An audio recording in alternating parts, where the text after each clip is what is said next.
সবার কি অবস্থা? এটা হচ্ছে গত বছরের রাজশাহীর প্রশ্ন।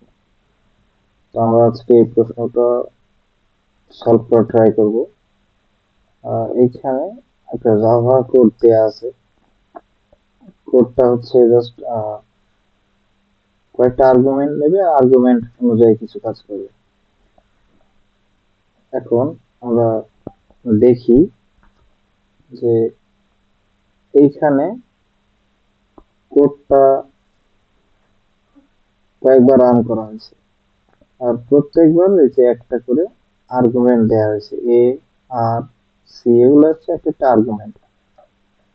তো কোডের ভিতরে এই আর্গুমেন্ট গুলোর জন্য আহ, আলাদা আলাদা কন্ডিশন তৈরি করা আছে। যেমন এই যে আর্গুমেন্ট যদি এ হয় তাহলে এইটুকু কাজ করবে, আর্গুমেন্ট যদি আর হয় তাহলে এইটুকু কাজ করবে।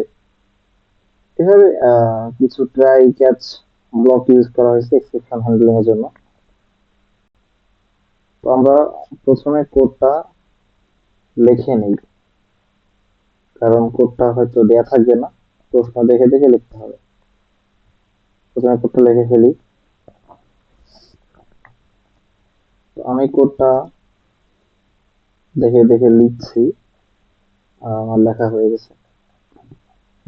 এই যে কোডটা আমার লেখা হয়ে গেছে। এখন আমরা জাস্ট এটাকে রান করব। তো রান করার জন্য টার্মিনাল নেব।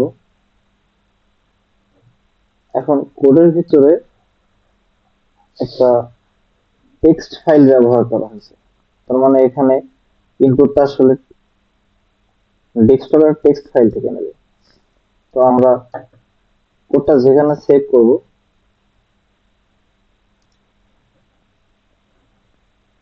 এখানে ডেস্কটপে সেভ করেছি নিউ ফোল্ডারে, ওইখানে আমরা একটা স্টুডেন্ট ডট টিএক্সটি ফাইল তৈরি করে নেব। এই যে ফাইলটা, আর ফাইলটার ভিতরে হচ্ছে এমন 4টা ওয়ার্ড লেখা থাকবে, কমা আর স্পেস দিয়ে সেপারেট করা থাকবে। এটা প্রশ্নে বলা আছে। আমরা যদি প্রশ্নে যাই তাহলে দেখতে পাবো প্রশ্নে দেয়া আছে। এই যে প্রশ্নে বলা আছে যে একটা ফাইল থাকবে, ফাইলের ভিতরে 4টা ওয়ার্ড লেখা থাকবে। ঠিক আছে? তো এখানে বলছে কি যে data file and Java file should be in same location. Same location অবশ্যই থাকতে হবে, তা না হলে কোড রান করবে না, এক্সেপশন দেবে। কারণ এই ফাইলটা তখন যেভাবে কোড করা, জাস্ট ফাইলটার নাম দেয়া, এই যে ফাইলটার নাম, কোনো লোকেশন দেয়া নাই। তো সেম ফোল্ডারে না থাকলে ফাইলটা পাবে না। এই জন্য আমাদের অবশ্যই অবশ্যই সেম ফোল্ডারেই ক্রিয়েট করতে হবে। তো এই হচ্ছে আমাদের কোড। কোডটা লিখলাম। এখন আমরা রান করে দেখব। এখন রান করার জন্য টার্মিনাল নেব। টার্মিনাল, এখানে আমরা কম্পাইল করব। তো লিখব জাভা সি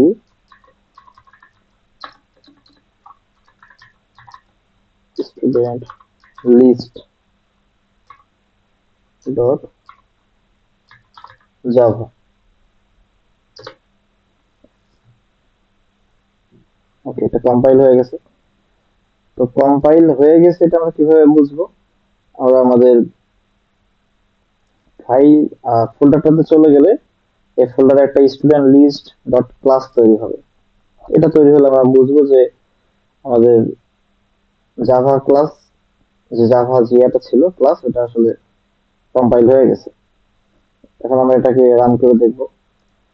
রান করতে হলে আমাদের আর্গুমেন্ট দিতে হবে, আর্গুমেন্ট ছাড়া রান করতে পারবো না, করলে এটা ইরর দেবে।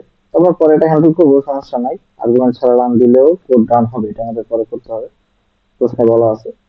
তারপর তো আমরা প্রশ্ন অনুযায়ী আমাদের যে রান করতে বলছে প্রশ্নে, এই যে স্টেপ স্টেপ 0, এখানে আমরা কয়েকটা আর্গুমেন্ট দিয়ে আমরা রান করে দেখবো যে ঠিক এমন আসতেছে কিনা। এমন আসবে না অবশ্যই, তখন আমাদের নিয়ে আসতে হবে। তো আমরা স্টুডেন্ট লিস্ট এ দিয়ে দেখি। বড় করে নিই।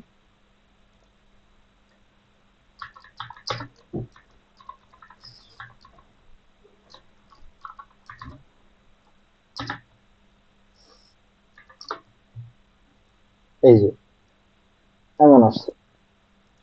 তো এটা অবশ্যই প্রশ্নের সাথে মিল নাই। এখানে ঠিক এমন আসবে, লোডিং ডেটা, চারটে স্টুডেন্টের নাম আসবে, ডেটা স্টুডেন্ট আসবে, এই জিনিসটা আসবে। তো এটা কিন্তু আসলে আমাদের কোডে আসে না। তো আমরা এটা ক্লিক করবো।